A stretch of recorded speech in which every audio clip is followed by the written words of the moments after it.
আসছে বাজেটে মোটরসাইকেলের উপর অগ্রিম আয়কর আরোপ না করার দাবিতে আগারগাঁও এনবিআর ভবনের সামনে মানববন্ধন ও স্মারকলিপি দিয়েছেন বাইকাররা।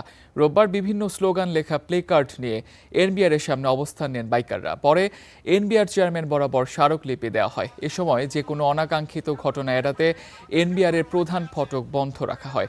এ সময় মোটরসাইকেল চালকরা বলেন, বাইকের উপর কর বসলে মধ্যবিত্ত ও স্বল্প আয়ের মানুষের উপর বাড়তি চাপ পড়বে।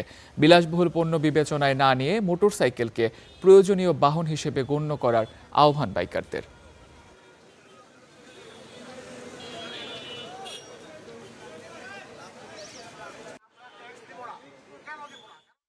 এটা সম্পূর্ণ অযৌক্তিক ভাই। আমরা তো কর দিতেছি 2500 টাকা, তো আমাদের 2 বছর পর পর আমরা ট্যাক্স দিতেছি। সেই ক্ষেত্রে নতুন করে এটা ট্যাক্স কিভাবে দিবে?